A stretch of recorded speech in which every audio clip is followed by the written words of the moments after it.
people think that life is a 6-lane highway. It's not, man. It's a back dirt road in the middle of a Louisiana swamp. It's just no fun whatsoever. And I think that's what we need to understand when we're redefining normal, is that life is adversity and it will never change or never stop. And it's our ability to be able to cope and navigate it that has to improve over time. Hey, it's Rocky. Today's guest is John King, who turned an unimaginable childhood trauma into a life of purpose.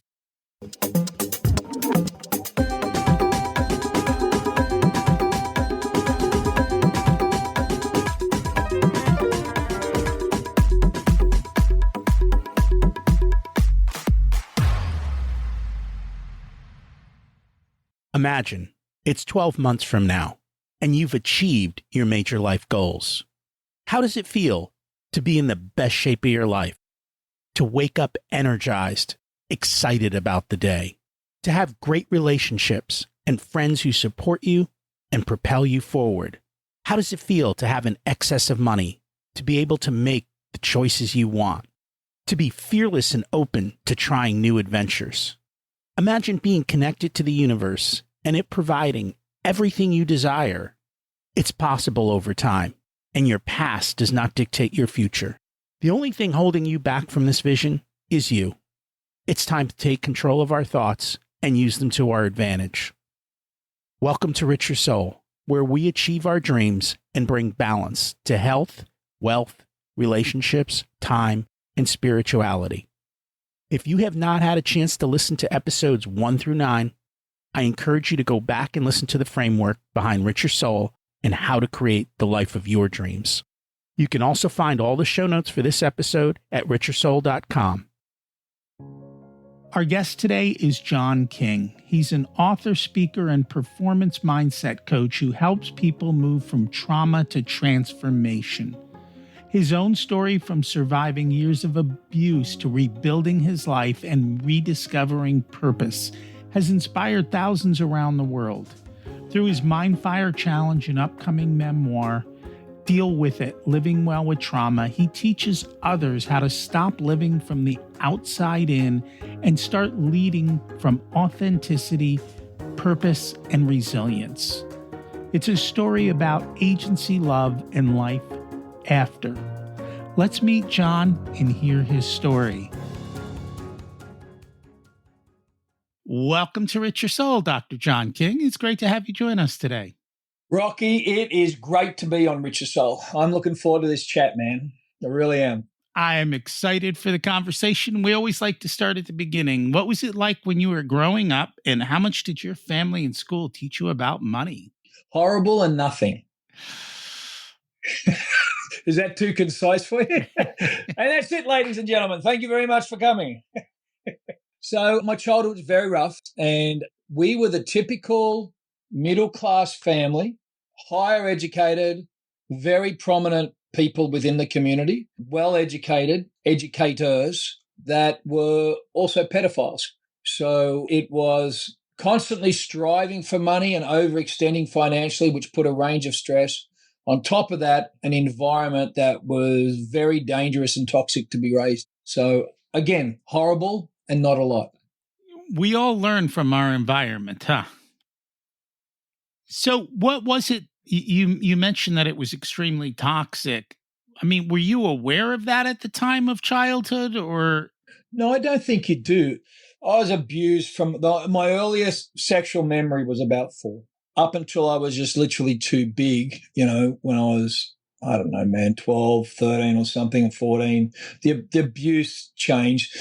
Some aspects of it we'd call trafficking, being trafficked. But as a child, when you're in those environments, you don't realize what's happening to you because you've got nothing to compare it with. So you're in this situation and every day you're just surviving. It's not the sort of thing that you go to school or rugby and talk to people about. Number one, you think it's just your environment. Number two, there's this icky feeling that people shouldn't be told about it. Number three, you've been threatened straight out not to discuss it. So there's a whole range of these internal things that it's only until later in life that you have the wherewithal to be able to process these things that you start to ask yourself a different set of questions. And I can see that because as a child, that was your normal. Absolutely, that was my normal. And redefining normal as an adult was absolutely essential. So you've got this abusive situation, which is normal. Then you carry that baggage because your brain processes it and puts it away in little pockets in your mind. But you bring this underlying tension into adult life. And now you've got to process a new normal as an adult with a very traumatic background. And you're fundamentally living from the outside in. Everybody's telling you what's acceptable, what's normal, what to do, because you've raised your whole life, closed up, and you're not sure how to express yourself or if you're allowed to express yourself. So these whole things track differently. And it's your podcast is called Richer Soul. It's a very starved soul environment. It's not rich of emotions. It's not rich of expression. Those things aren't part of it. It's a very famished soul environment. Now, it sounds like around 13, 14, life changed, or just this, what happened? Well, I just got big. I was able to fight for myself physically. I had a knife fight with the guy who raised me, because at 16, I was probably 6 foot tall and I don't know, made 150 pounds, 180 pounds, but I was pretty leaned up, rugby player. So I just got too big and I could say no. And, I left the home environment soon after that. I think there gets a point in the arc of people who are pedophiles where if they haven't completely broken and bound the child, they know that this child's going to start having adult conversation. So they move away from this abuse environment and start to sugarcoat it with external acceptance. So there's a shift in the dynamic. I don't know. I've never really thought about this before, but that looking back, that seems to be how that goes. Interesting. Yeah, it's a subject nobody wants to really talk about. No, it's not. And to be honest, we are more comfortable talking about the sexual abuse of women and girls by male predators. As a society, we're still very uncomfortable talking about the sexual abuse of boys, particularly by females. We've still got that little bit of Madonna complex going on. I think things are changing. In general, men process trauma and traumatic events totally different to how women do.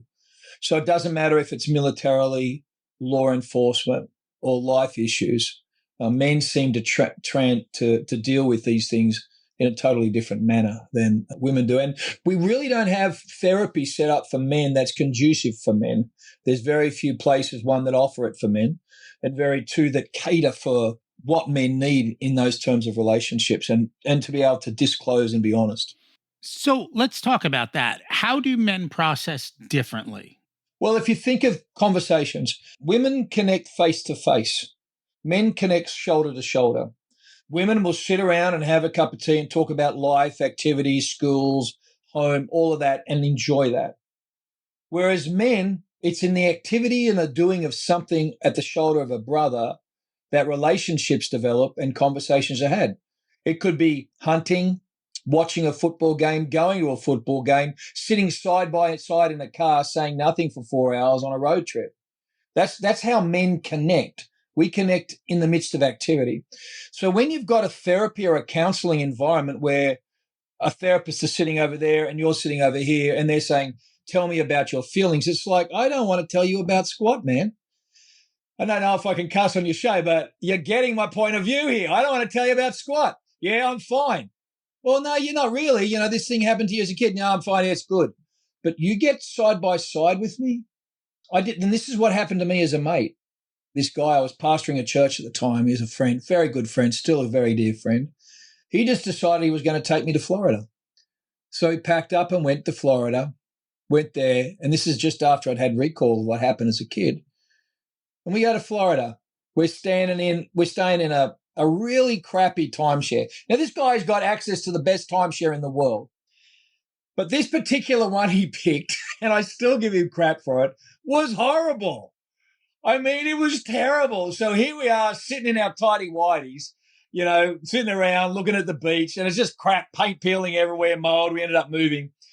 And we're just wandering the beach, just giving each other a hard time, going to the bottle shop to pick up a bottle of Irish. And we're sitting out the front smoking a cigar. And I remember saying to him, I said, hey, mate, there's this thing.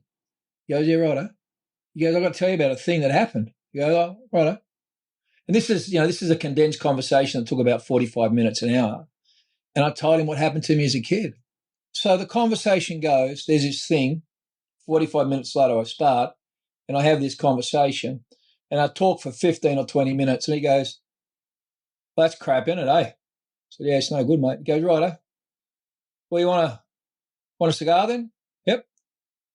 We went for a walk. So that's the start of a conversation. And then that conversation has gone on for 15 years now. So with men, it's different. It's not a matter of having a 45-minute session. It's bonding with someone you can trust and you can share your darkest, most embarrassing, shameful moments. That's how men heal. Is that because society has created that atmosphere, or is that how men are? Because I've been to men's groups where we do things differently. I think if you're part of a men's group and it's open, honest, and trustworthy, men will open up in that environment. But still in a men's group, you're sitting shoulder to shoulder and you're watching other men engaged. When you're singled out one-on-one, I don't think that's a comfortable environment for men to naturally share. I'm not saying it's comfortable. I'm saying, well, I guess the question is, will they? Or is it because they've been trained not to? I think the pendulum has swung from men are stoic. See, I've always believed men share their emotions, they just share it differently. I always believe that men will share emotional things with other men often before they'll share them with their spouse. Oh, yeah. And because part of that is we believe we're protectors and we want to protect our home environment. And if I'm going through something that's I know is devastating and traumatic and will affect my wife, I don't want to bring that home. And I think American men have a challenge making relationships. I've found that coming from Australia, where there is very much a cultural difference, I've found that American men have a challenge with it. And I think a lot of that is the competitive and a capitalistic nature of our country. Now, I'm an ardent capitalist. But if you're a compassionate capitalist, which is always the best, as opposed to a competitive capitalist, it's very hard to have a competition with someone else have a conversation with someone else you're in competition with. If you're compassionate, wanting to see everyone succeed, then I think part of that ability opens up in your psyche an opportunity to have a conversation with someone else who is even your competition because you want the best for him as a human. And that makes sense. And that's why I was asking you if men were kind of trained that way, because I do agree with you. I think it's an American thing, much more so than other societies. I think every society, things are different. It really depends on where it is. And I agree with you. I think things are changing. I know we've done some and talked in the past, and I remember one thing in general. When you play a game of catch with a kid, conversations occur. Mm. And when you're sitting driving in a car with a kid, conversations occur, usually with the kid in the back seat. Yes. Right. And those are the places where it creates kind of that dynamic you're talking about that allow those types of things to occur. Yes. So when you now bring it forward into society and men haven't had prolonged exposure or availability to build deep and lasting relationships, and those that they did through high school and college, we're now in a competitive environment where it's detrimental to even show our emotions. And you want to come home and you feel challenged to share your emotions with those that you're called to direct, protect, and correct. It becomes a bit of a bondage for a guy. And unless you're actively pursuing masculine relationships of depth, and that's a decisional thing, then when you need them, you probably won't have them. It's also a hard thing in the sense of finding people who also want to. My Florida mate with the world's most amount of timeshare, and we got stuck in a horrible one in Florida. And I'm going to send this video to him because I want to do over 15 years later. Ron, it was very decisional to build a relationship. And Ron taught me, his daddy taught him, and his grandfather taught him that if you can count at the end of a man's life 5 friends on one hand, then you are amongst the richest men that ever walked the planet. Because most men are having trouble having one. Many men might have 1 or 2. It's a little bit like that quote in the movie The Town. I need you to come with me. We need to do something. You can never ask me what it is or where we go. I just need you to come. And the guy says, whose car? And that's a little bit like it. If you can get those 5 people that you can share a life with over a lifetime, and it takes a lifetime to make a lifelong friend, then you're an incredibly rich, rich person. That makes sense. I want to shift gears, but before we do, just because you talked about your early childhood, I know that you do work in this space, and I think parents are, I don't know what's the right word, oblivious, unaware of threats that may be there. Do you have any advice for them? Things to look out for, to be aware of? We've actually got a free ebook, and we'll get to that at the end of the thing on our website, called Keeping Kids Safe. I think and you talk about a change, societal change, the biggest change that's happened with this generation of parents is they need to give themselves the permission to be parents. Their job is to protect their kids, which means if they need to take their cell phone off their children, they take it. If they need to cut their cell phone in halves with a chainsaw, they just go ahead and do that, and they don't ask permission. If they need to ground their children until they turn 16, then ground them. Protect your kids. The other thing is, statistically, if you're looking for the white man trafficking the black girl, then you're missing the Asian woman trafficking the white boy, because 55 to 65% of trafficking victims are male, boys are men, and 45% of perpetrators are female. Now, most people out there hearing this, if they've got boys and girls in their houses, they're going to spend a lot of time telling girls, men are bad, be careful of stranger danger, don't talk to men, it's okay. If you see someone in danger, run to a woman, she'll help you. Yeah, no, not anymore. And we don't teach our boys to beware of predator women, and we don't teach our boys how to identify danger spaces, because boys are growing up like that, and they want to fight, rough it, they want to make a hand, they want to protect and all that, whereas we really need to take the time to do both. That's interesting. I'd never heard those statistics before. Yeah. It's a very interesting study done out of, I think it was Washington State, or I forget. The stats have changed so much now. Was about the high number of trafficking or prostitute people. Like 45% of all prostitutes are actually male. And this is the big challenge I had with all the border stuff that was going on. And, I voted for a border policy based on human trafficking, because when we were doing the work, 60 to 70% of everybody coming across the border was being trafficked. And for me, that was something that I could not get behind. Any government that would allow this flux of people being trafficked. And it's not an issue of immigration. People can do whatever they want with that. I've got some views on that. My issue is it's a humanitarian issue. You cannot have an environment where people are stolen for labor, for violence, for sex, for agriculture, stolen and brought over. It's just not cool, man. It's just not right. No, that's true. And I don't think anyone even talked about that. No, they didn't. And when I remember bringing it up, and when it came up, I was immediately vilified for being one particular party and not the other. And it's like, no, listen, I don't care, man. If the red guys are going to have an open border policy and actively encouraging people to have human trafficking, I'm voting against the red guys. If the blue guys would stop it, maybe I'd be able to hear their policy. But for me, the one policy, and I understand it's a bias because of my background, my one policy was that, and having to deal with the aftermath. Like at the height of the African slave trade into America, at the height of that, there were 370,000 slaves in America. This year alone, there's north of 2.4 million. We don't talk about that. No, and those are old figures. Those are old figures before the last 2 years of the previous administration. Where are most of these people and what are they being used for? Everything from labor to sex.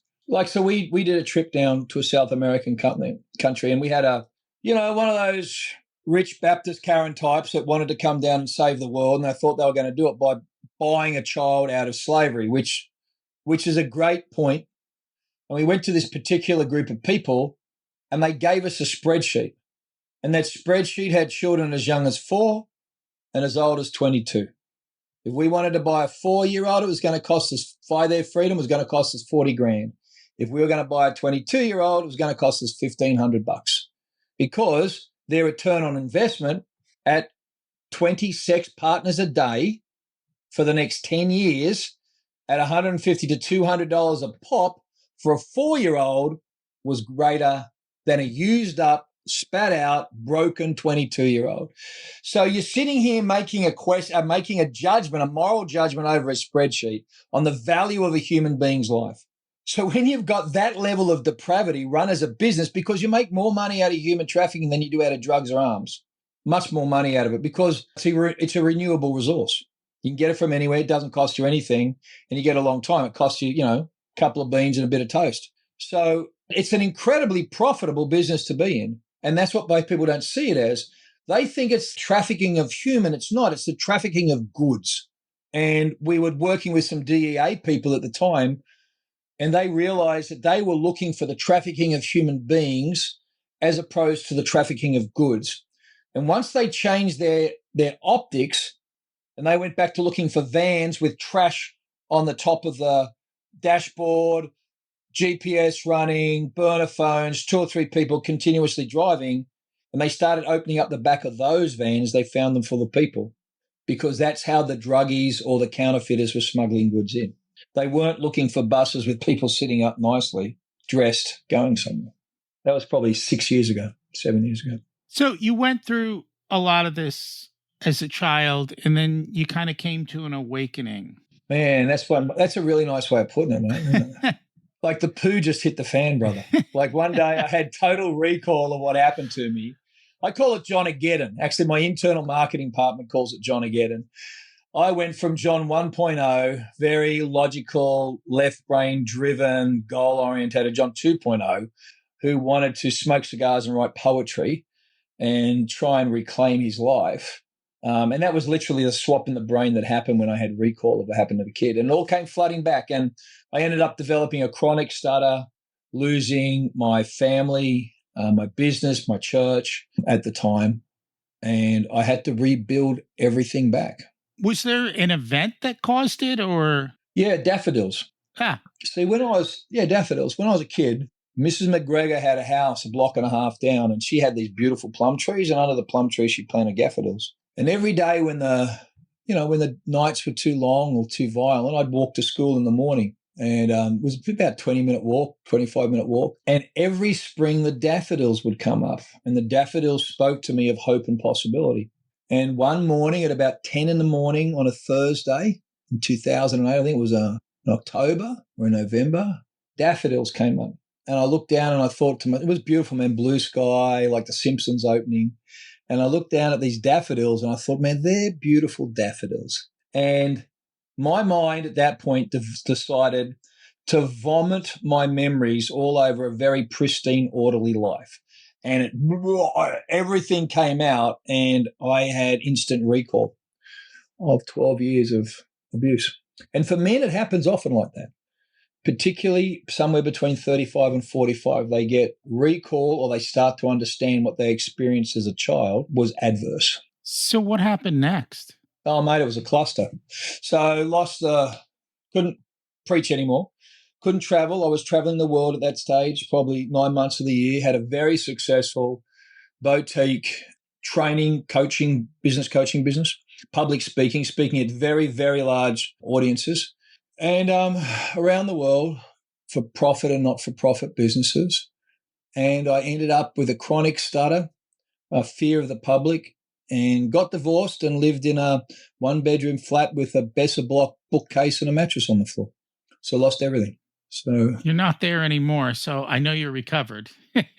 Recovering. Recovering. No, my previous admin, my ex, decided that, she didn't believe this was, that God would have her marry someone like me, and that the best thing for me was to end my life, that I would never recover.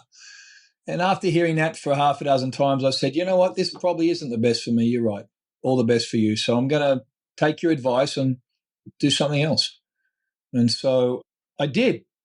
And along the way, I came across a lady who looked at my life, and what other people saw as trash, she saw as treasure.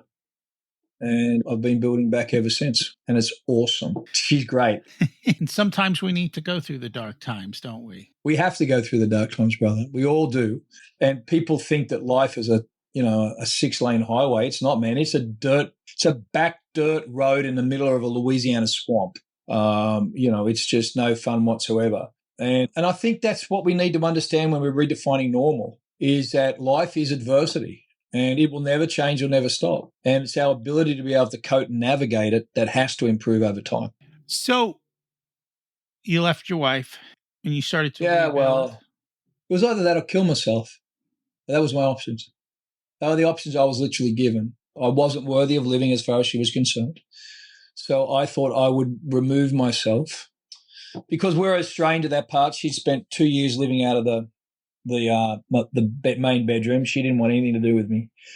And I didn't think that was a good enough or acceptable enough model for my children. And it was horrible, mate. Living with her was horrible and was not good for me. I don't think it was good for anybody. But you know how those things go. It's always dad's fault. And that's something you live with. It would have been dad's fault if dad blew his head off in the middle of the backyard as well. So did that, moved out and moved forward, and have never stopped. Never stopped. It's never easy. No, it's horrible, man. And you judge yourself a lot as a man, because you're supposed to get that right, and you see the damage it does to the children, and you see the damage that your ex does to the children, and you wish it could be different, but then you look at, you got to make a decision. It is what it is, brother. Regret is a useless emotion. It's a waste of chemical and a waste of time. We all make mistakes, and some of them are different. And, it's never what I planned. Was married 24 years to the previous admin, and which was a good stretch. It was. Now, from there, you've kind of shifted, because now you work a lot with performance mindset and talking about that more so versus than necessarily fixing trauma. I think part of that, Rocky, is in order to have a conversation with people, particularly men, I can't get online and say, hey, fellas, let's all get together, hold hands, sing Kumbaya and talk about your trauma because you've got issues. No, but I can talk to men about, hey, listen, you might be stuck. You might want to have some things to deal with, things to overcome. I can help you get from, hey, this is my background, it's really crappy, to this is where you can go because it's really awesome. So I can take them on that journey and that arc. And what I find is that guys will hop into that conversation where they may be hesitant to hop into a conversation where they've got to admit that they've got trauma, or someone in their life will see them join a group that is a trauma group or a therapy group. But to get together with something like Man Church that we run every second Saturday, get together something like the Phoenix Collective, or to do something like the Mindfire Challenge, they're going to go, great. But it doesn't matter where you enter, you're going to be asked a series of questions which are going to help you unpack other things in your past that are holding you back. And the reality is we all have things in our past that are holding us back.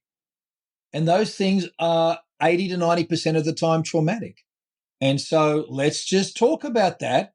Let's get that conversation out of the way so we can move on into where we want to go. How receptive are men to that? Yeah, I can give you the podcast answer or the real one. So let's go with the real one. My story's horrible, Rocky. I know it is. And I've worked with a lot of, senior SWAT guys and pipe hitters in the military. And they will say, adding your own expletives, I would never swap your story, Dr. King, with my story. And those guys have been in the sand for 20 years. The reality is I wouldn't swap my story for their story because I don't understand that. So what I've found is once I build a relationship with guys, we build it around a commonality, and that commonality is transformation. And once we understand it doesn't matter where you come from, what's important is where you're going, then you can walk side by side with that. I can walk side by side with a veteran police officer or a military man because it's about getting my head right, keeping my head right. No one's coming to save me. What do I need to do today to get to tomorrow? And build those wins together. And that's a mindset and a set of skills that is not based upon, is not trauma related. That's why we don't spend a lot of time unpacking what's the nature of your problem. We spend a lot of time looking at what is the nature of your future, because that is the more powerful driver.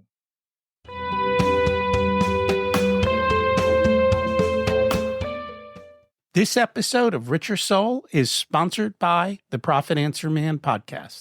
If you're a business owner who wants to scale and grow, increase profits, or want to have strategic conversations around your financials, then check out the podcast. You'll learn how to work less, increase cash flow, increase profits, and build reserves to help you weather storms. It's built on the Profit First methodology of pay yourself first.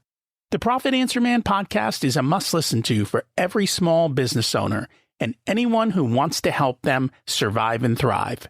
Check it out on your favorite listening platform.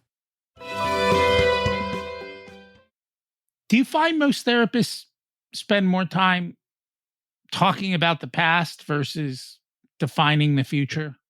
In my experience, most therapists have got no idea what you're talking about because they've never been through it. Like, they're making shit up as they go. Like, you talk to anybody in the military, they're sitting down with some kid who looks 12, who's got a doctorate or a master's in something, and they've never taken a life or never had their legs blown off or lost their best friend. I got one mate who was back in the US on furlough, and his entire squad was wiped out by Taliban. I mean, every friend he ever had since he entered the military was decimated in one attack. So how do you sit down and say, hey, listen, why don't we workshop? Here's a sock puppet, and you just tell this Mr. Sock Puppet what your feeling is. You know, it's not. But my mate, if you go hunting and it comes time to skin the deer and he can't do it and he'll tell you why, then you'll have a life-changing conversation. But you got to be there for those moments and those times. And even if they can't have a conversation with me because they think, well, you won't understand, John. Yeah, right, I won't understand. But you've got to have a conversation with someone. So often there's a chance. I call it coaching. I'm not a therapist. I'm involved in coaching people.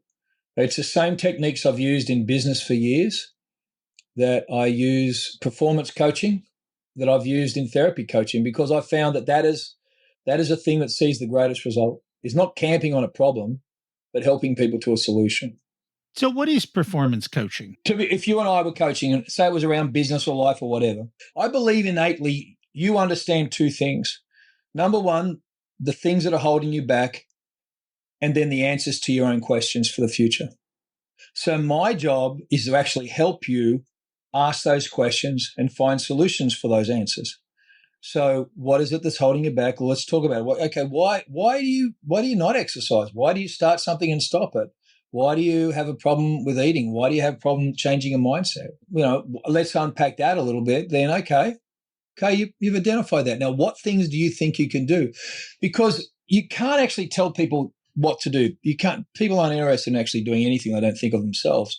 So what you do is you try and help them craft a map towards answering their own question. And once they can do that, they'll become committed to their own solution. And then you hold a mirror up and you hold them accountable through the process. And what happens is they win. Small wins, small incremental changes over time lead to long-lasting results. So you don't go for these big swings or these big things. I just want to help you change 1%, not today, but this week. And if we do that 52 weeks in a row, pretty good change. 52% change, 1% a week. We don't look at things like that. We're America. I love America. But we want it big and we want it bold and we want it today. If I can't microwave the crap out of it or add water and like watch it grow, I ain't going to do that crap, you know. Give me Ozempic so I can lose the density in my bones as I lose my body fat, because I don't want to get my rusty dusty out of bed and drag it to the gym, or just drag it around the block, or just tie yourself to someone else's truck and have them drag you around the block, sunshine. Just stop making a bloody excuse. Do most people know why they won't go to the gym or do the things that they should do? Well, most people don't have a relationship with someone who'll just call them fat and lazy. And I think my clientele are paying me good amount of money to just go, no, you're lying to yourself. Stop that. Well, I'm not really. Yeah, no, you are. That's an excuse. That's an excuse. Most people don't have friends that'll be honest. Most people have a challenge with honesty and transparency and authenticity. Most of our problems would be solved if we could just be authentic with ourselves. Because when we stop long enough to ask ourselves deep questions, then we end up with solutions that are going to take us to the right place. It's funny because people do want the easy solution.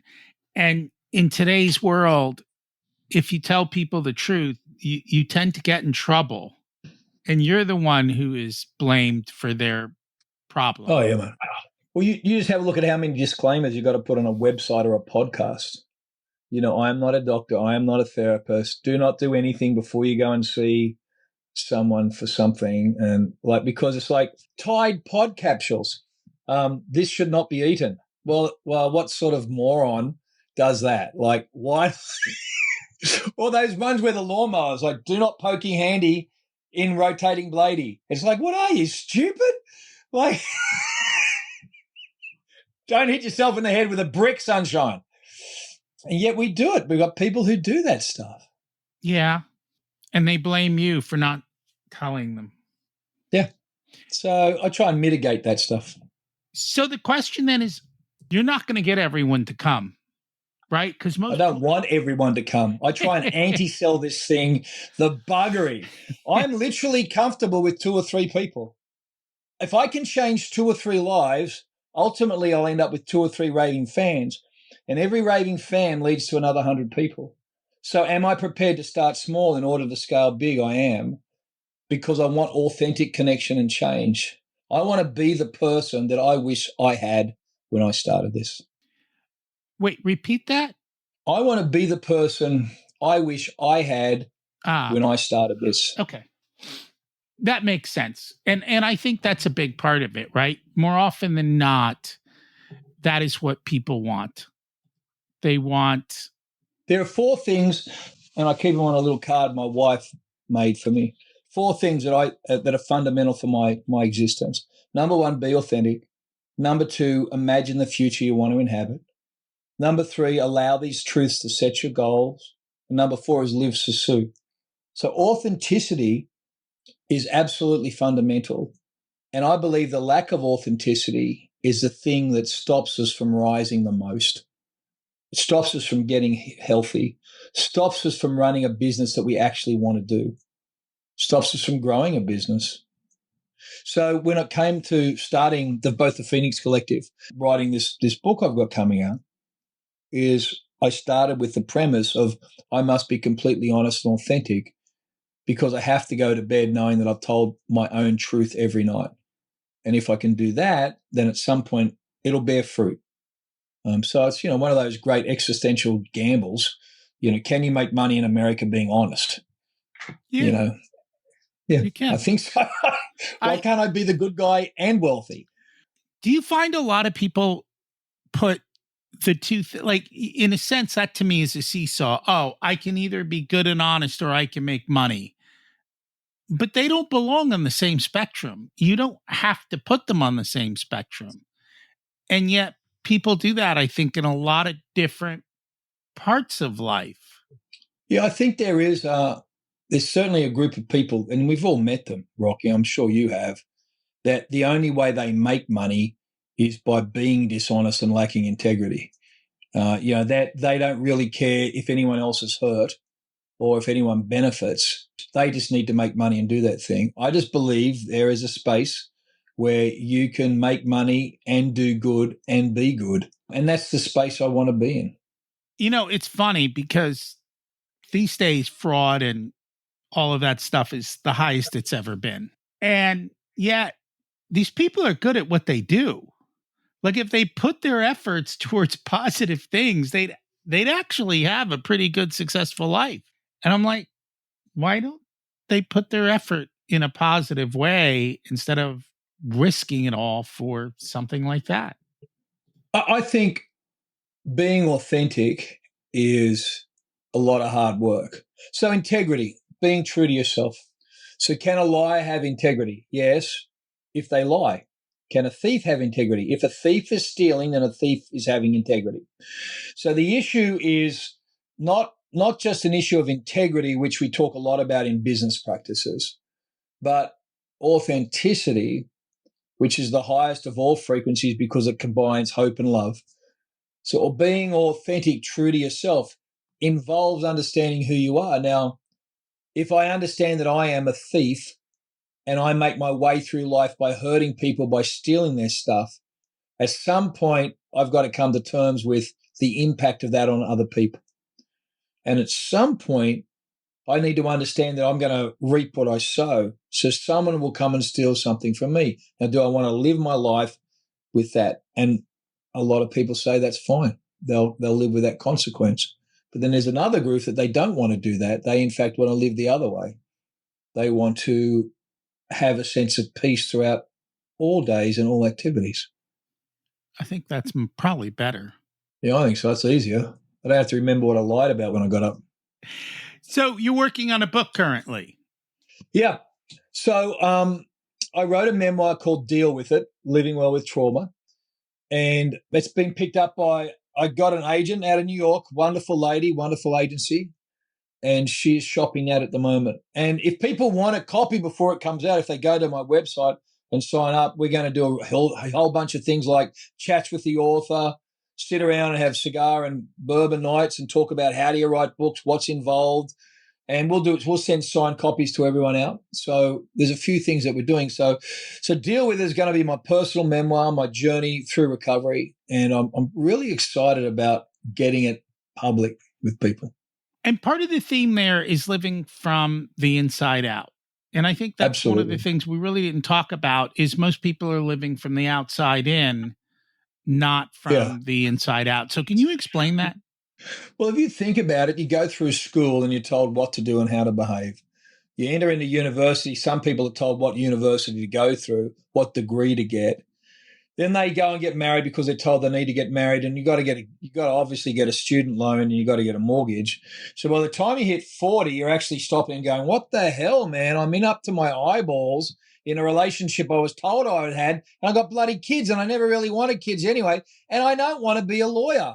I want to buy a lawn tractor and mow grass. But I can't now. I've got to stay at a lawyer because I've got to pay the bill off." So everything in our life is being lived from the outside in.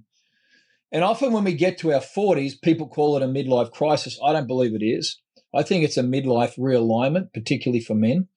They're in a loveless relationship, in a career that brings no satisfaction, making the money they don't want, or making too much money and all they've got is too much debt. And so they sit and they take the time to ask themselves, who am I and how do I live true to that? And I know that's what happened to me when I had recall of what happened as a kid. It wasn't an existential exercise for me. Living from the inside out was an issue of survival, and it was also an opportunity to take the time to ask myself the question, who am I and what do I want to do with my life? And that's key. I mean, we always talk about having a life plan, having purpose. And I think purpose, people get confused with purpose. Oh, I have to save 1 billion people. No, it can just be living what you want to live in life. And I think people get confused with that. But when you have clarity on who you are and what you want and how you operate, then everything else kind of gets pretty damn good. It does. We teach one course in the Phoenix Collective called Derailment, why smart people do dumb stuff. And one of our key cores in that teaching is purpose, mission, vision, and value. And because once you've got those lined up, you fly straight. But if you don't know what it is you're called on this planet and created to do. You won't understand what that looks like to do. You won't have that daily mandate, that mission to do it, and you won't have the values that'll sustain it. But once you line those four things up, you will just breeze through life, and you'll find that you no longer say no to things because you're too busy saying yes to the right thing. Saying no is powerful. People don't say no enough, do they? No, because often they don't know what to say no to. And that's what we teach in derailment is if you line up purpose, mission, vision, and value, then your no's are automatic.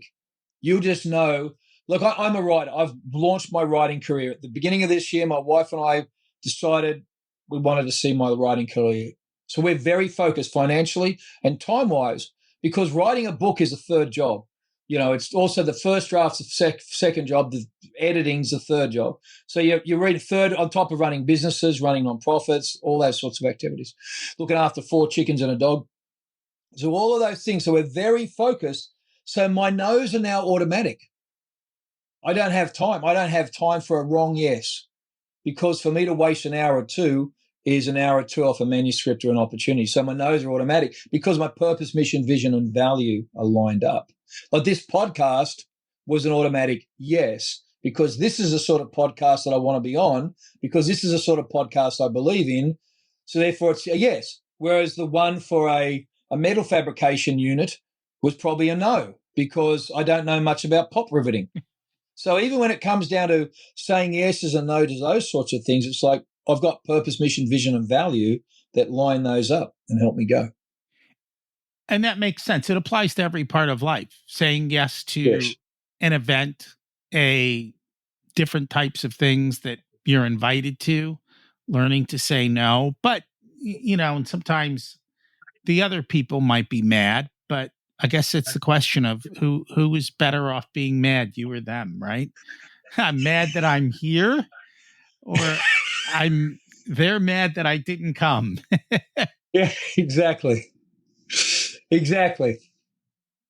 And it goes back and forth on that. But I don't know how much people, I don't know if they just don't have the courage to say no. I don't think so. And I don't think they know what to say no to. So I like to make look, it's like a menu, mate. There are certain foods I'm not going to eat. And I've made my mind up before I've walked into a restaurant. So it's like there's certain people I won't hang out with. There are certain events I won't go to. I've got some great friends, but some of them I don't want to hang out with. So I just don't. I suppose it's an oxymoron, great friends that I don't want to hang out with. Well, they're people who I once spent time with that I've come to understand are not going to enrich my life or my mental health. So those people I no longer spend time with. I don't do it cruelly, but I'm very focused on what I'm currently doing. And that makes a lot of sense. Now, you had, so to speak, the first awakening. Was there another event after that? Man, there is, but that'd take so much time to unpack. Okay. And I want to be sensitive to you. No, maybe we'll circle back around and we'll do another one. That's fine. I didn't realize it was such a big thing. I thought maybe it was on a smaller scale, but no, that's perfectly fine. Well, I'm an Australian Aboriginal and Brahmi man, removed from his family because of a policy to breed the black out, raised by the people who trafficked me. And 2 years ago, I went from orphan to being a member of a tribe. So it is a bunch to unpack. That is a bunch to unpack, and a whole reason to kind of continue that. Yeah, there were parts of the story you left out there early on. Yeah, there were a few. Yeah, there were a few. There were a few. You've been through a lot, and yet here you are still thriving. Well, I never asked why. That was my only prayer was that he would turn all things around for good, and he has. And I think I'm grateful. I've come to like who I am, and I wouldn't have become who I am without going through the things that I went through. So I can't but have gratitude for it. Now, do I wish that for anybody else? Heck no. But man, I'm okay with it. It's my story. No point having shame with your own story. We allow our past to either refine us or define us. And I believe we should be living in a state of mind where our past is refining us, speaking to our future, not holding us back. And I think what you said was important. A, you have to like who you are. And B, truthfully, if we didn't go through the things we went through, we wouldn't become the people we are. Exactly. And you can say, well, I didn't want that to happen. Okay. But then the rest of your life also gets changed. And the question is, will you be happy with that new life? Who knows? I don't know. Maybe you're good, maybe not. We can't figure that one out. We don't get to play Back to the Future, right? Thank God for that, literally. I would not want to do that again. People go, oh, I love my 20s. I hated everything until I was about, 58. So it's only really been the last 2 years I've had my feet under me. And, I married a good woman and I didn't know I could be happy. I didn't think that marriage was any good. I didn't think sex was any good, but I married a good woman and she's my true north, man. I mean, she's my wonderful. My life is pretty good. I'm really happy. A lot of people look at it and think we're a bit of a too much arty-farty hippie types because she's wandering around in bib and braces, raising chickens and patting a dog, and I'm smoking cigars and writing books. But I'm just bloody happy, mate. I don't know if I can ask for any more than just being bloody happy. Now I can add more money to it. That'd be fun, but that'll turn up. I'm just not worried about that. I've never had to worry about that. He's always turned up with stuff for me. The Creator loves me for some reason. I'm just grateful for that. I think he loves my wife more. That's why he does continually bless us. And so I'm glad to be married. I'm glad to be married to God's favorite. And it's all okay, man. It's just all okay. Any parting words of wisdom for our guests? If I can make it, you can too. If I can make it, you can too. And, if they go to my website, they'll see something called drjohnaking.com. They'll see something called the Mindfire Challenge. If they click on that, that's a free 5 weeks performance mindset trauma recovery course we give to podcast guests specifically. They can sign up for the book and I'll send them a signed copy of that when it comes out. There's a bunch of free resources on there. We do our best to sow back into people and find and connect with the right people and walk forward with them. And we'll come back to that again in a moment.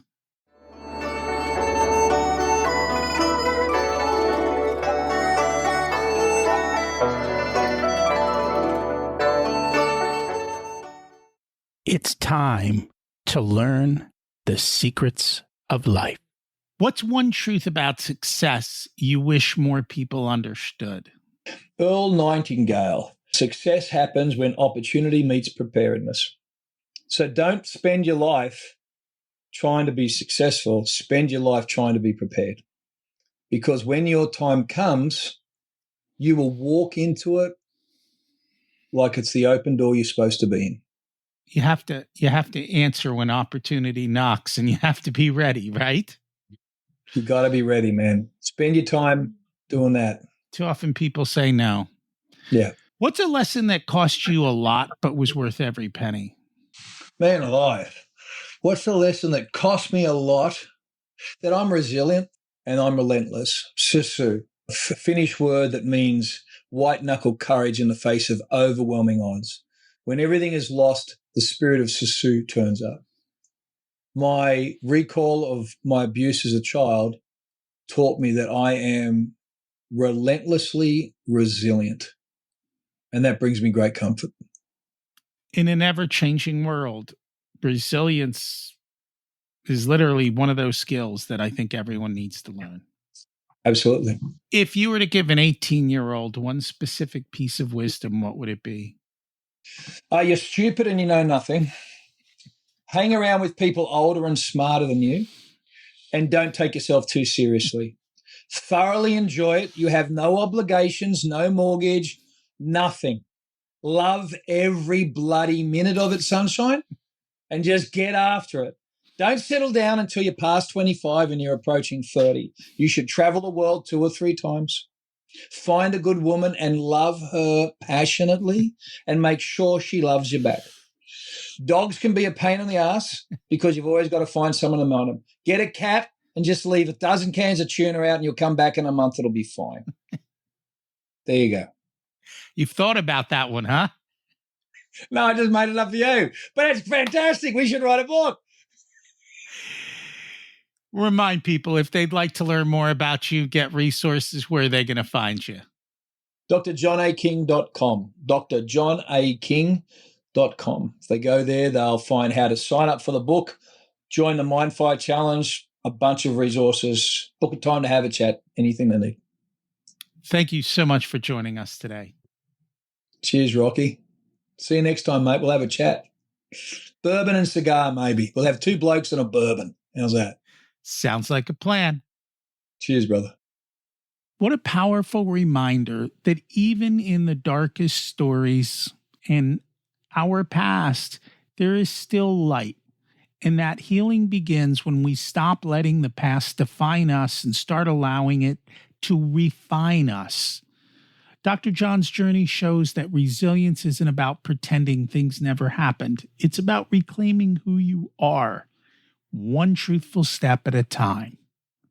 Do you know someone else who's had a tough time who needs the story of how to get out of it?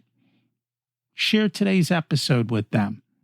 John's got a lot of great things coming out, and he's got a lot of guides to help you and to keep your kids safe. Check out his website and his information as well. Thanks for listening. Have an abundant week.